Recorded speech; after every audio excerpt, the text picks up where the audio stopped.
me get it right now. Let me get it right. Yeah, you see what it is. Hold on, y'all see what it is, right? Let's talk about it.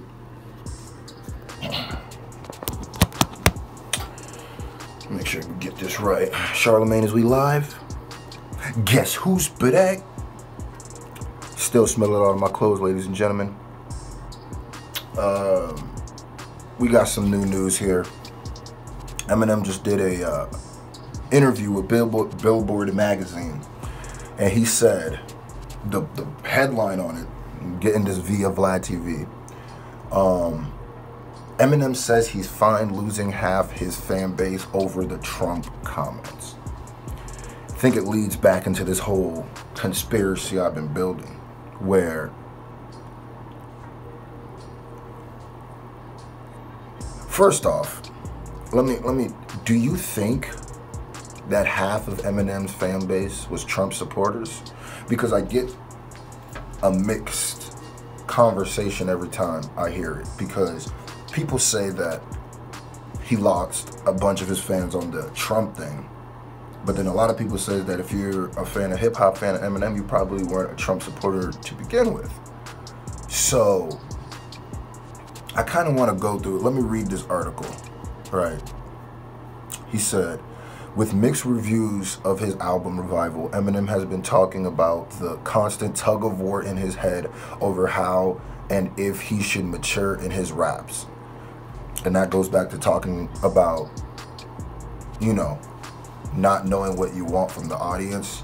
But I think now with the Chloroseptic remix, it's pretty obvious what lane people want to hear, what kind of music people want to hear from you. And I understand that it's hard for him to decide whether he wants to do this. Like, I understand the tug of war in his head, but I feel like you don't need to have it. You can have both. Because I feel too often that the whole Slim Shady moniker gets boxed in to this, it was just an immature thing. No, it wasn't. Some of the most profound statements and points that you made was through the Slim Shady moniker. Because it's like the thing I've been always saying. Eminem is like South Park, right? To a person's eyes who doesn't understand South Park or doesn't really watch it, they look at it and it's like a cartoon and it has crude and immature humor, right? But if you really watch it and dissect and see what they're talking about, this humor is leaps and bounds beyond what most people are doing. And it's very intelligible. Let me get back to the article. He said, many listeners critique that the content of his 9th album because it lacked traces of the old Eminem. But at the same time, others have scolded him for still doing shock value raps at his age. Those are the people, those are like the angry parents, I feel like. And even if they're my age or younger and still feel that way, they still have angry parent swag. Like, I remember when Eminem came out, when Slim Shady came out, the people who were saying this were angry parents because they didn't understand it. You could break down anything to its most common denomination and make it seem like it's more simpler than it really is. You can just look at hip hop and just be like, oh, it's a bunch of people who talk about violence and drugs and partying. Or you could say you could even talk about introspective rap. Oh, it's a bunch of people crying over problems and not doing anything. You could simplify anything like that. So I don't really agree with those critiques. I don't even think you should listen to those critiques, because since when have you listened to the critiques of angry parents? But in a long-form interview with Billboard, Em and Paul Rosenberg talked about the trajectory of his career and why the rapper is so adamant about calling out Trump and his BS. Now, this is the point where M himself says, where they're quoting Eminem, and it's kind of interesting. He said, this is M talking about Trump. He made these people feel like he was really going to do something for them. It's just so effing disgusting how divisive his language is. The rhetoric, that Charleston-ish, just watching it going. I can't believe he's saying this, Eminem told Billboard. Despite calling out Trump, many people liken the rapper to the president. That to me is the point where I learned something new from this article. Not something that I couldn't learn by myself, but it made me think of something like, okay, I do understand why it is so important for M to go at him, and I've never even thought of it like that, where the way that people are speaking about Trump, you could kind of fit Eminem into those same things, those same molds, those same problems, like a divisive person who spews sometimes rhetoric that people deem not the greatest. But let's, he said some real issue. He said, despite calling out Trump, many people liken the rapper to the president. People believe there are similarities in that Eminem's white privilege has helped his trajectory of his career, while Trump is accused of appealing to poor white Americans to secure his incumbency. That's kind of a fact. Both of them kind of, all I'm saying is that's a point that's a thinker. It's a fact. I mean, put below how you feel about that. But M said, when I put out the storm, I feel that everybody who was with Trump at that point doesn't like my music anyway. I get the comparison with the non-political correctness, but other than that, we're polar opposites. Now,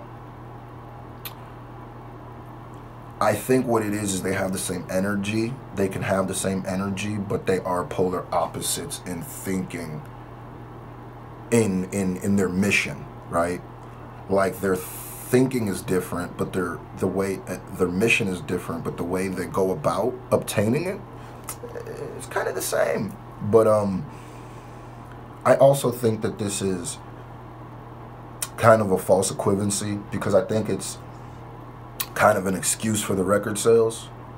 I think it's easier to say I made half my fan base angry than to say that I just put out music that people weren't trying to consume. I really don't think Eminem's fan base was half Trump supporters. I really don't buy into that, because you really think Trump supporters enjoyed listening to Eminem? Like, Eminem was bashing Bush, and I'm sure Trump supporters could bash Bush, but bashing, well, yeah, no, because he was bashing the government. So, yeah, well, hey, I can see it. But regardless to the critics, Eminem believes he needed to bash Trump in his bars. And then Trump, M said, at the end of the day, if I did lose half of my fan base, then so be it, because I feel like I stood up for what was right, and I'm on the right side of this. I don't see how somebody could be middle class, busting their every single day, paycheck to paycheck, who thinks that that effing billionaire is gonna help you. He revealed, this seems to be a topic that Eminem is willing to hammer away, because he also touched on it during the remix to Chloroseptic. Now, this is a very interesting piece. I just wanted to get my thoughts out about it. I think that a lot of the stuff they're saying is facts, or at least brings up a point of discussion. How do you feel?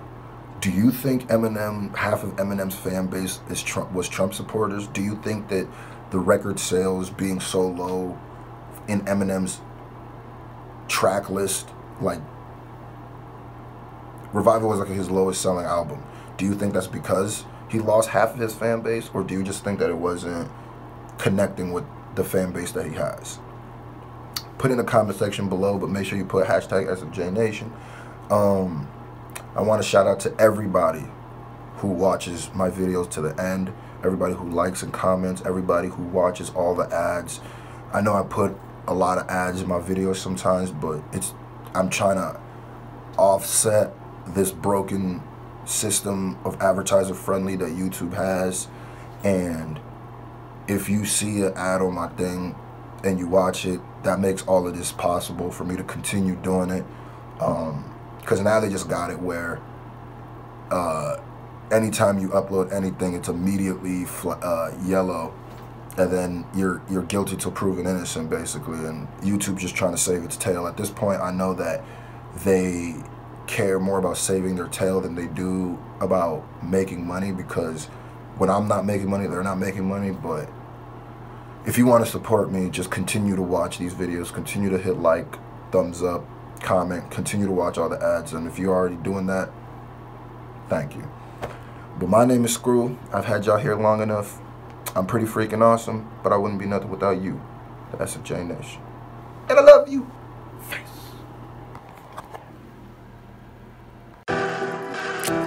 They say it's a drug problem. They say it's a mental health issue. They say it's I love you, but it's fuck you. I need you, but I don't trust you. You say you made my dreams come true. Instead you made my nightmares come. But I'm happy, I'm feeling glad I'm happy. I'm feeling glad I'm happy. I'm feeling glad long as these pills all in my bed. But I'm happy, I'm feeling glad I'm happy.